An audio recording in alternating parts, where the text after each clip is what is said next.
오늘 하루 이슈의 중심 최경영의 최강 시사. 네, 윤석열 정부 출범 1주년 맞아 마련한 기획 릴레이 인터뷰 장차원을 만나다 오늘은 이주호 교육부 장관 전화로 연결돼 있습니다. 안녕하세요.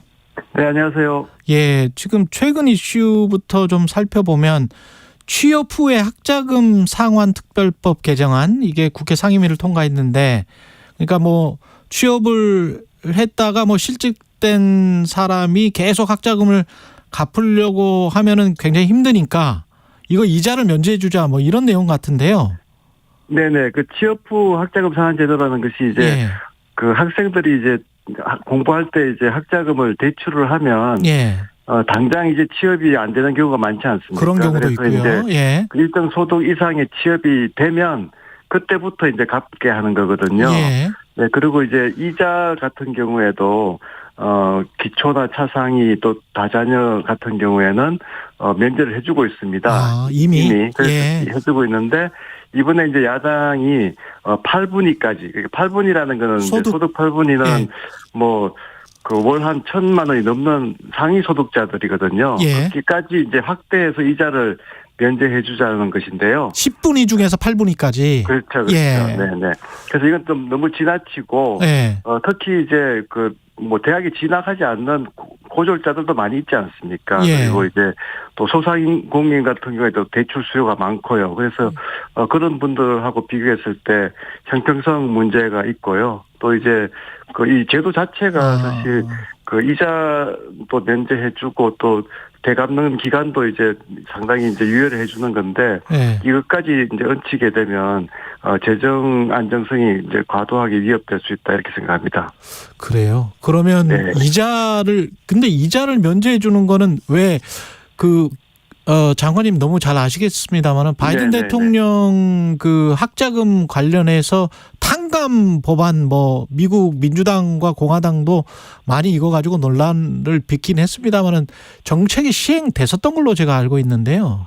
네, 사실 지금 제가 말씀하고 있는 지금 예. 이 제도가 예. 상당히 외국에서도 앞선 제도라고 이렇게 좋게 평가를 받고 있거든요. 예. 그래서 저는 이 제도를 그대로 유지하고 또 필요하면 예. 장학금 제도라든가 이런 것들을 조금 더 보완하는 것이 좋지. 예. 이 지금 ICL이라고 합니다. 이 ICL 제도 자체를 이렇게 너무 무리하게 이자를 무리하다. 탕감하는 것은 예. 맞지 않다고 봅니다.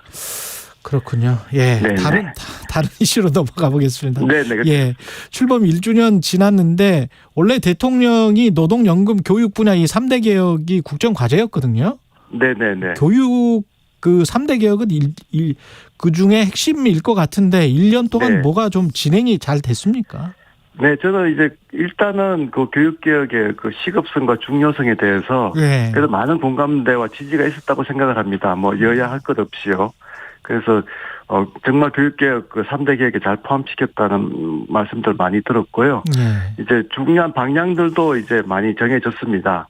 그리고 일부는 이제 시작이 됐고요. 그래서 정말 2023년을 교육개혁의 원년으로 만들 지금 준비가 돼 있고 지금 진행되고 있다는 말씀을 드리고 싶습니다. 일부는 시작이 됐다라는 게 구체적으로 어떤 부분들을 말씀하시는 거죠? 크게 보면 이제 세 가지인데요. 예. 일단 이제 첫째는 어린이들 0세부터 이제 초등학교 졸업할 때까지 이제 11세까지죠. 네. 이제 그 아이들의 경우에는 교육과 보육이 통합되는 소위 에듀케어 시스템으로 가야 되거든요. 네. 그래 학부모 입장에서는 뭐 학교에 조금 보내서 돌봄도 그렇죠. 하고 해야 되지 않습니까? 예. 그런데 이제 우리나라 제도가 영유아 시기에는 어린이집과 유치원이 이렇게 분리돼 있고 부서도 이제 교육부와 이제 복지부로 나눠져 있습니다. 예. 그래서 굉장히 이제 비효율적이니까 이걸 통합하겠다는 유보 통합이 지금 이제 방향이 정해서 추진되고 있고요. 유치원 보육원 통합, 예, 그렇죠. 유치원 어린이집, 그렇습니다. 어린이집, 예, 네. 그 두 번째는 이제 늘봄 학교라고 해서 초등학교의 경우에 예, 지금 오후 1시 되면 이제 집에 보내거든요, 아이들을.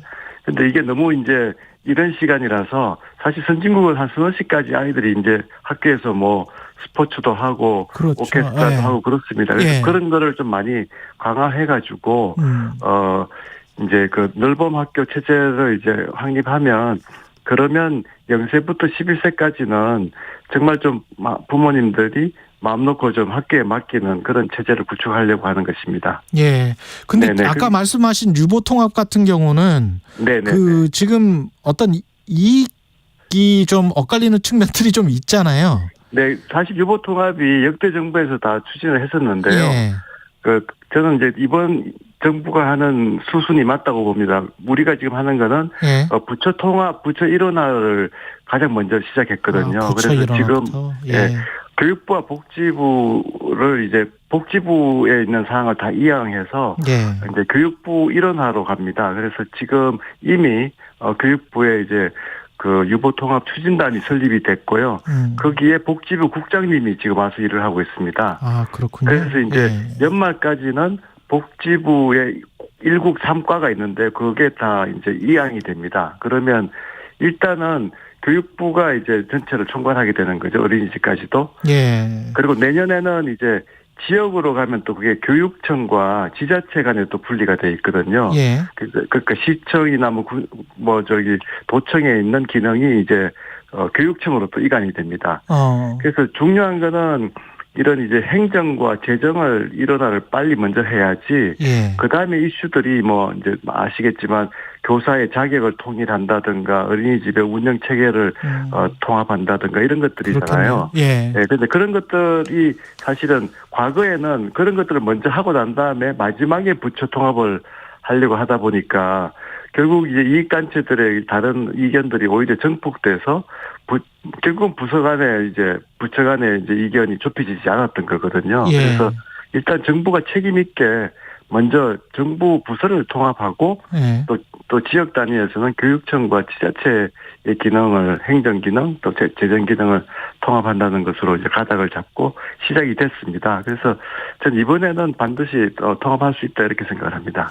근데 디지털 기술이 워낙 발달을 해서 교사 네네. 학생들은 뭐 물론이거니와 교사들도 적응하기가 쉽지 않겠다. 특히 챗 GPT나 예. 뭐 이런 것들도 그렇고. 네, 그게 이제 두 번째 계획 방향입니다. 예. 말씀하셨는데요. 예. 그게 이제 그 디지털 대전환을 이루겠다는 건데요. 예. 예.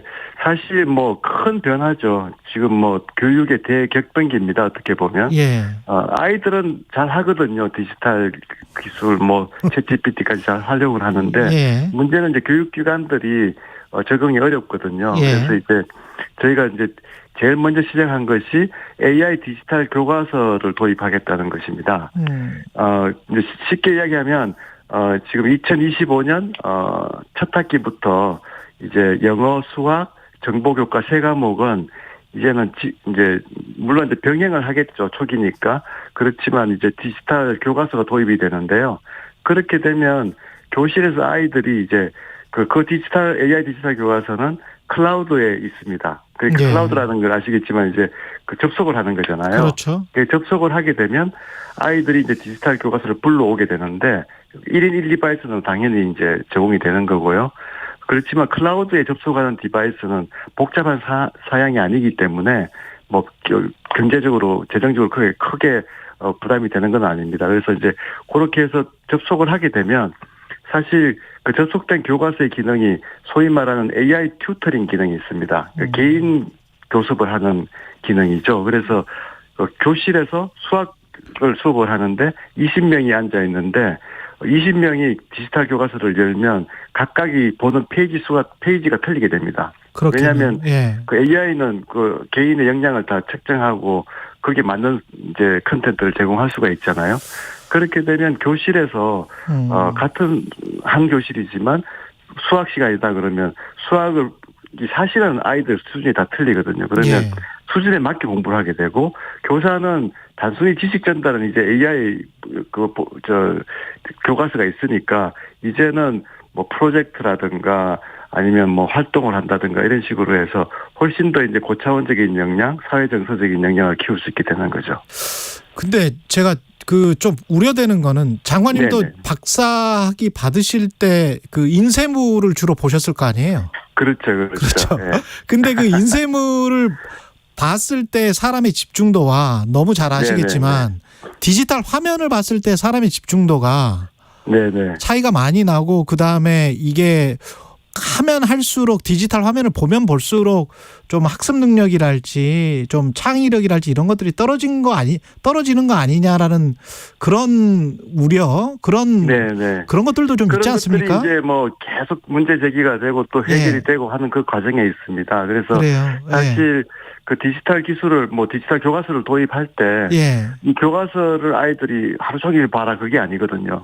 이 교과서는 하나의 수단이고 이제 디지털 교과서만큼이나 중요한 거는 교사잖아요. 그렇죠. 교사는 디지털 교과서가 일종의 이제 AI 튜터 보조교사니까 한 교실에 이제 보조교사 20명의 AI가 있는 게 되는 거잖아요. 그러면 정말 인간 교사는 가장 인간적인 부분에 집중을 할 수가 있는 거죠. 아이들 한 명 한 명을 멘토를 해준다거나 또 이제 예를 들어서 수업 시간도 뭐 일주일에 3시간 하면 1시간은 완전히 아이들 뭐 야외에 데리고 나가서 이렇게 뛰어놀 수 있게도 한다거나 활동을 한다거나 뭐 프로젝트를 한다거나 이렇게 하는 거거든요.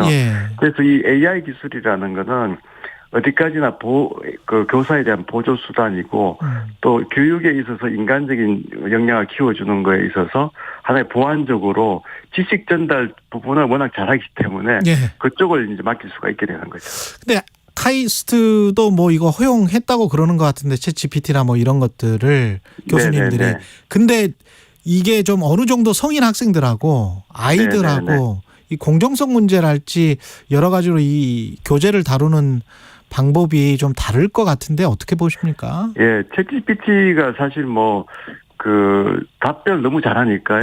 그러니까 이제 아이들이 그걸 그냥 뺏겨서 내면은 안 되죠. 그래서 이제 근데 이걸 못하게 하기보다는 오히려 그걸 이제 거꾸로 뒤집어서 아이들한테 정답을 요구하는 수업이 아니고 또 평가가 아니고 아이들한테 좋은 질문을 해봐라 이렇게 할 수가 있는 거거든요. 그렇죠. 그래서 이제 카이스트 총장님도 이제 계속 그 얘기를 하시고 또 카이스트에서도 이제 질문왕 제도를 도입했다고 하시더라고요. 그래서 그런 거는 이제 굉장히 전향적인 이제 수업의 변화죠. 그러니까 그리고 이 아이들이 결국은 이제 사회에 나가서 챗GPT를 활용해서 일을 하게 되지 않겠습니까? 그러면 그 챗GPT를 무조건 사용하지 못하게 하는 것보다는 이거를 활용해서 얼마나 창의적인 문제 해결을 하고 이런 것들에 대한 훈련을 시키는 게 진정한 교육이니까요. 교육이 정말 대격변을 하고 있다 이렇게 보시면 될 것 같습니다. 그 상업화의 문제도 그 어떤 질문을 하는가에 따라서 그 사람의 마음이 이제 다 투영이 돼 버리니까 그게 나중에 데이터로 집적이 되면 곤란해질 수도 있을 것 같아가지고 여러 가지 미래 학자들이 염려하는 것들이 있고 또 활발하게 토론되고 있습니다. 그래서 우리가 워낙 이제 해외에서도 인정을 받는 것이 이제 IT 강국이고 기술 강국이잖아요. 또 교육 강국이기도 하고요. 그래서 오히려 전문가들 만나면 정말 한국에서 이런 솔루션들을 좀 적극적으로 좀 제시해 주기를 기대를 하거든요. 도입도 좀 적극적으로 하고. 그래서 저는 오히려 지금 이런 큰 변화 교육의 대격변기가 한국이 정말 진정한 교육의 최고 강국 또 퍼스트 무버로 대전환을 할 수 있는 기회이기도 하다 이렇게 생각을 합니다. 그리고 의대 정원을 지금 늘리기로 결정을 한 거죠? 의대는 말씀하셨듯이 지금 정원이 돼야 된다고 저는 생각을 합니다. 왜냐하면 늘려야 된다. 지금 지역 격차가 있고요. 의료 서비스에 큰 문제가 되고 있고 또 미래로 보면 바이오 헬스 분야의 그 육성을 위해서도 사실은 늘 필요성이 계속 제기되어 왔거든요. 지금 의과대학 같은 경우에는 지금 신설이 안 된, 지금 1999년에 마지막 의과대학이 허가가 되었으니까요. 사실 2000년대 들어와서 하나도 신설되지 못했습니다. 그래서 이런 이제 문제가 있기 때문에 지금 사회적 논의가 또 활발하게 진행되고 있고, 그래서 이런 걸 통해 가지고 좀 잘 합리적으로 결정이 되었으면 합니다. 근데 이런 우려도 있는 것 같습니다. 과거에 우리 산업화 시대 거치면서 기계과가 아주 사람들이 인재들이 모였고 전기과 쪽에 또 전기공학과 쪽에 가서 반도체가 융성이 됐고 근데 그 다음에 이제 없어지고 전부 다 의대 간단 말이죠. 공부 잘하는 학생들이. 근데 또 이제 의대 정원을 늘려주면 진짜 이제 국가 산업에 필요한 공대생들이 오히려 더 줄어드는 거 아닌가 그런. 그래서 이제 첨단 분야 인재 정원도 지금 계속 늘리고 있지 않습니까? 이번 이제 정부 들어와서 반도체라든가. 그래서 이제 결국 이제 그 대학의 경우에는 좀 사실 의대라는 것도 어떻게 보면 이제 정말 이제 그 AI 기술이 이제 발전을 하게 되면 환자 진단을 AI가 정말 완벽하게 하거든요, 사실은요. 그래서 미래에 정말 필요한 인재들이 어떤 인재인지에 대해서는 예. 정말 좀 개방된 시스템으로 인재를 양성해야 된다고 생각을 합니다. 그렇죠. 또 아이들이 선택을 하게 해야 되고요. 그래서 예. 지금 이제 두 번째가 이제 디지털 대전환이었고, 세 번째가 이제 사실은 대학 혁신인데요. 예. 저희가 벽을 허무는 대학 혁신, 그러니까 과감하게 벽을 허무는 대학 혁신으로 잡았습니다. 대학이 전공 간에 이렇게 이제 뭐 의대라든가 뭐 공대라든가 이렇게 하는 것도 그게 과거의 패러다임이지, 이제는 벽을 허물어서 아이들이 마음껏 공부를 하다 보면 그게 새로운 전공이 될 수도 있는 거고, 소위 전공을 자기가 설계하게 한다는 거잖아요. 예.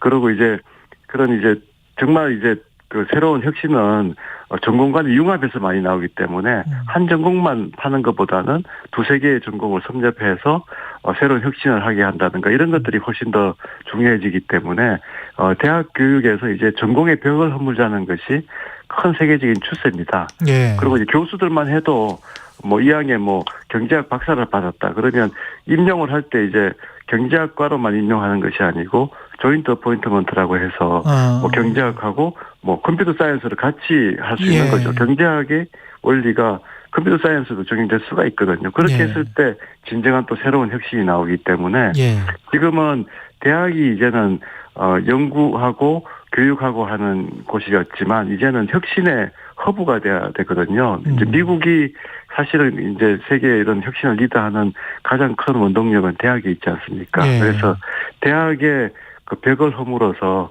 혁신의 허브로 만드는 것이 세 번째 큰 교육계획의 방향입니다. 그리고 마지막으로 야간 로스쿨 관련해서는 지금 도입을 검토 중이신 건가요?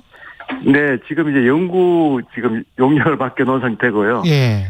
관련 단체들이 이제 검토하고 있습니다. 그래서 사실 야간 로스쿨은 이제 직장인들의 또 수요가 많이 있지 않습니까? 그렇죠. 그래서 그런 부분들을 수용하기 위해서 지금 연구 단계에 있다는 말씀을 드리겠습니다. 연구 단계에 있다. 그 합격률은 만약에 도입을 하더라도 합격률이 그대로 뭐 한 60%다 70%다 이러면 아무래도 변호사 수는 더 많아지겠네요.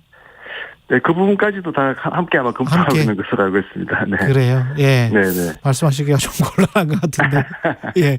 마지막으로 한 가지만 더 여쭤볼게요. 지금 네네네. 수능 관련해서는 이과생들이 좀 유리하다. 아무래도 미적분이나 기하를 배우니까. 네네네. 그래서 이과생들이 문과에 지원하고 뭐 이래서 문과생들이 상대적으로 불리하다. 이거는 어떻게 개선이 돼야 된다고 보세요? 아니면 어떻게 보십니까? 네, 그것도 이제 큰 계획 방향에서 보면 이제 벽을 허무는 거죠. 사실 문이과의 벽은 이제 고등학교까지는 이미 허물어져 있거든요. 그래서 실제로 이제 고등학교는 문이과 구분을 옛날 우리처럼 하고 있지 않습니다. 그런데 이제 수능 제도가 선택 과목이 있고 이렇게 좀 복잡하게 돼 있으면서 조금 이제 문제가 생겼거든요. 그래서 이제 소위 이제 통합 수능 체제가 지금 2번 치르고 있고 이제 앞으로 치를 때는 좀 그 부분이 워낙 이제 문제 제기가 됐기 때문에 대학 당국이나 뭐 또 수능을 이제 출제하는 당국에서 이제 좀 계속 그 문제 해결을 위해서 노력을 하고 있고요.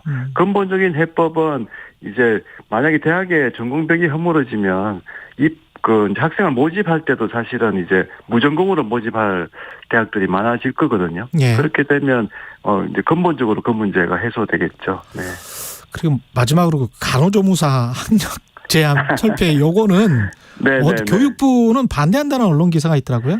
사실 아시겠지만 이제 간호계열 이제 특성화고 같은 경우에 이제 교장단이 뭐 학교 존폐 위기가 또 몰릴 수 있다. 또 고졸 학생이 또 차별받을 수 있다 하는 그런 우려들이 강하게 또 동시에 제기되고 있거든요. 그렇군요. 그래서 이게 입장이 좀 첨예하게 좀 엇갈리고 있습니다. 전문대학. 그래서 교육부에서는 일단 학생들 차별이나 불이익은 없도록 하겠다 하는 그 원칙을 견지하고 있고요. 계속 좀 사회적인 논의가 원만하게 좀 해결되도록 그렇게 지금 노력하고 있습니다. 알겠습니다. 여기까지 듣겠습니다. 이주호 교육부 장관이었습니다. 고맙습니다. 네, 감사합니다. 여러분은 지금 KBS 1라디오